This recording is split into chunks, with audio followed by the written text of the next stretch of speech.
I don't have to tell you things are bad. Everybody knows things are bad. It's a depression. Everybody's out of work or scared of losing their job. The dollar buys a nickel's worth. Banks are going bust. Shopkeepers keep a gun under the counter. Punks are running wild in the street, and there's nobody anywhere who seems to know what to do, and there's no end to it. We know the air is unfit to breathe. Our food is unfit to eat. We sit watching our TVs while some local newscaster tells us that today we had 15 homicides and 63 violent crimes, as if that's the way it's supposed to be. We know things are bad, worse than bad. They're crazy. It's like everything everywhere is going crazy, so we don't go out anymore. We sit in the house, and slowly the world we're living in is getting smaller, and all we say is, please, at least leave us alone in our living rooms. Let me have my toaster and my TV and my steel-belted radios, and I won't say anything. Just leave us alone. Well, I'm not going to leave you alone. I want you to get mad. I don't want you to protest. I don't want you to riot. I don't want you to write to your congressman because I wouldn't know what to tell you to write. I don't know what to do about the depression and the inflation and the Russians and the crime in the street. All I know is that first, you've got to get mad. You've got to say, I'm a human being. My life has value. I want you to get up now. I want all of you to get up out of your chairs. I want you to get up right now and go to the window, open it, and stick your head out and yell, I'm as mad as hell, and I'm not going to take this anymore. I want you to get up right now.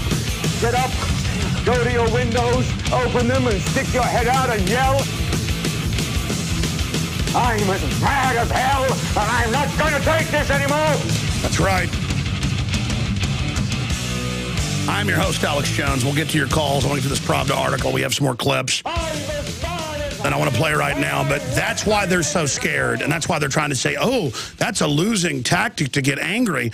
Because I'm not here to make you love me. I'm here to get you to realize you're being usurped. I mean, they are cold-bloodedly hammering these dead kids' deaths to get our guns to enslave us. They're going to come and take our guns.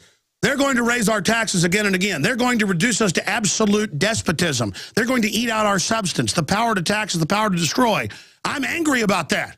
I don't want to have to flee the United States. There's nowhere to run. I know who these people are. And we're never going to get out of this if we don't get angry about it. And to all of you that have decided to serve the system, I mean, come on. You think you've picked the winning side and, oh, you know, so what? You know, we're going to have tyranny? You're idiots. Do you know what real evil is? Because you've signed on to it. And I think if you really knew what's going on and what's at the head of this thing, you would not want to be under its wings. I mean, I'll tell you right now. And I know a lot of you are dumber than dirt out there that support the system and, or you're childlike and you like to have fantasy that, you know, that Obama's your friend and the government's your friend. No, it's not. The only reason this tyranny hadn't taken over quicker is there's good people outside and inside the system. Let me read to you this Pravda article, or at least part of it, because I saw this yesterday, didn't have time to read it, read it this morning, and it just blew me away. Because I know everything in this article in the first 5 or 6 paragraphs is absolutely true and documented.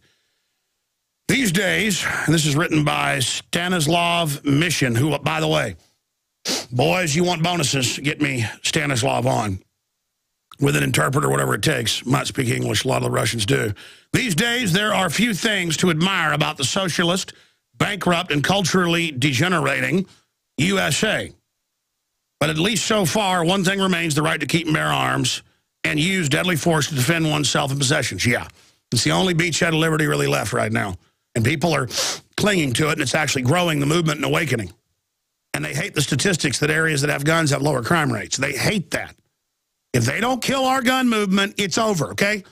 I don't need their supercomputers to look into the future. I can historically, culturally, and with the brain God gave me, look forward. And, of course, they even say now what I've said, that they've got to nip us in the bud. You don't get, you've already lost, globalist. This is not going to be like Russia. This will not be like China. This will not be like other areas. By the way, the Russians did give one hell of a fight. And if you don't know the history of that, the White Russians, nothing to do with white people, folks. They were all white. Some of them are Asian on the east side. The point is, they were the pro-czarist. And you can say what you wanted about the czars. It was medieval, and it was a dictatorship of royalty, but people had private property, and the poorest people could feed themselves, and they could have guns, and they were treated with respect. They starved to death, more than 50 million of them, shot, killed, worked them to death in just the first few decades, and they killed another 15 million after that. And if you look at the globalist takeover model, as this article points out, it's designed just off this Stalinist, Leninist takeover.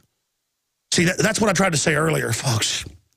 If this was just good old boy corruption, I wouldn't be risking my life to fight them. I'd just be saying it's wrong and exposing it. I'm here desperately trying to get you to realize that even if they wipe me out, God forbid, or bad things come in the future, listen, knowing this information could stop them down the road from really bad stuff. They want to cut all the food and water off. That's what they're setting up. They want to kill millions of us. And, I mean, I've got the FBI's own, testimony where they were in there with Obama's handlers, and they were in there saying, we're going to put 50 million in forced labor camps. We're going to kill 25 million of them. I mean, this is their plan. Now they've set those up. They'll collapse things and advertise it as good, though, you have to understand. And there's all these sickos and wannabe, sadists who want to run these things. And, I mean, I'm sorry. I am not going to go in there, okay? You're going to have to pay for it.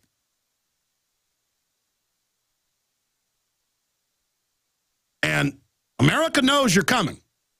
They didn't sell 10 million guns last month, and now it's going to be on track to even more this month because people don't know. They know who you are. Their gut knows who that you are. I'm going to shut up. Let me get back to this. These days, there are a few things to admire about the socialist, bankrupt, and culturally degenerating USA. But at least so far, one thing remains, the right to bear arms and use deadly force to defend oneself and possessions. This probably comes as a total shock to most of my Western readers, but at one point, Russia was one of the most heavily armed societies on Earth. This was, of course, when we were free under the Tsar. Weapons, from swords to spears and pistols, and rifles and shotguns were everywhere. Yeah, in fact, you weren't a man unless you carried a pistol. Common items, people carried them concealed. They carried them holstered. Fighting knives were the prominent part of many traditional attires, and those little tubes, krises, crossing on the costumes of Cossacks and various Caucasian peoples. Well, those bullets were for rifles. That's why it's part of their dress. You always see them with the bullets on them. Various armies, such as the Poles during the times of troubles, or Napoleon, or the Germans, even as the Tsarist state collapsed under the weight of World War I and Wall Street money, found that holding Russian lands was much, much harder than taking them, and that it was no easy walk in the park, but a bloodbath on its own. That's right. That's why when the West tried to collapse Russia at the end of World War I, they couldn't do it because they had guns. And Napoleon couldn't do it. He'd beaten everybody, but he couldn't beat the Russians because their citizens would sit there and snipe you. So Western banks, on record, declassified congressional hearings in the 70s, sent $25 million in gold in with more than 10,000 New Yorkers trained with rifles with Lenin to take over. And they took over Moscow, and then our media said, Uncle Lenin has taken over. He's a great man. And then they went in and just killed everybody. But that, because it was the government. They got the central government under their control. It wasn't an open outsider. See, if you can't realize that, you can't beat these people. Various armies, such as the Poles during the times of trouble, or Napoleon, or the Germans, even as the Tsarist state collapsed under the weight of World War I and Wall Street money, found that holding Russian lands was much harder. Let me see a document cam shot of this. I'm going to show folks this article. Was much harder than taking them, and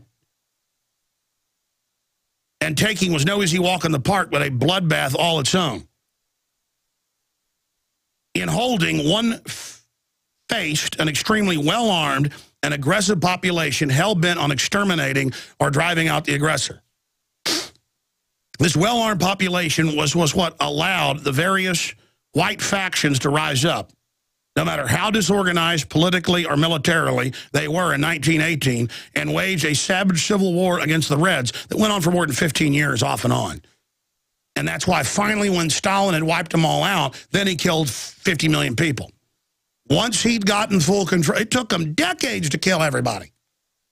And they've got the same plan under Agenda 21. That's why you can't have a garden in your front yard or backyard.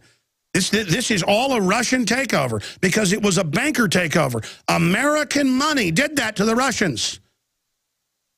It should be noted that many of these armies were armed peasants, villagers, farmers, and merchants protecting their own. It had not been for Washington's clandestine support of the Reds, history would have gone quite differently.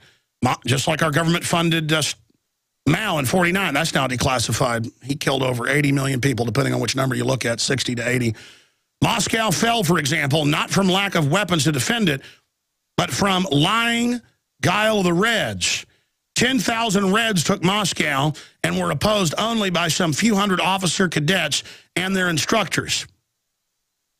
Even then, the battle was fierce and losses high. However, in the city alone at the time, it lived 30,000 military officers, both active and retired, all with their own issued weapons and ammunition, plus tens of thousands of other citizens who were armed. The Soviets promised to leave them all alone if they did not intervene.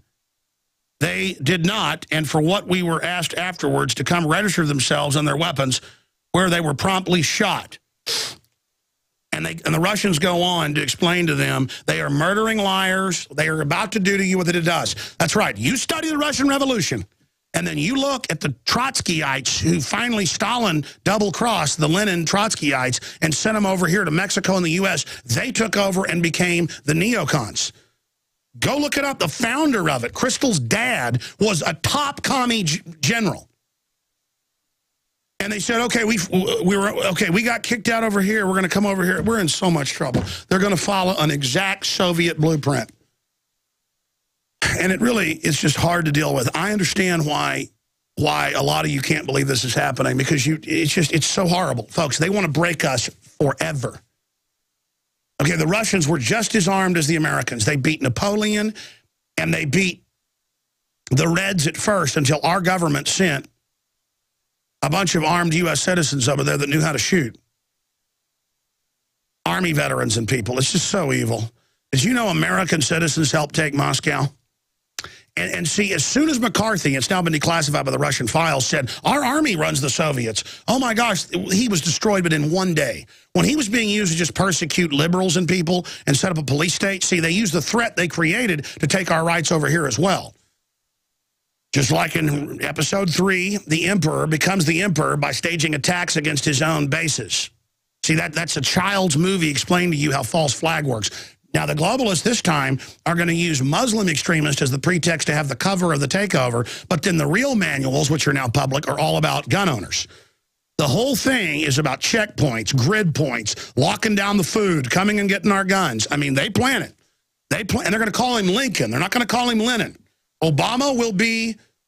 You better remember the day you heard all this, because if we don't beat him politically, this is what's going to happen. They're going to call this Lenin-esque takeover Obama. He's their man. They plan on making him a full dictator. There's no doubt now. They plan on making him the new Lenin. That'll be what he's called privately. They're going to call him Abraham Lincoln.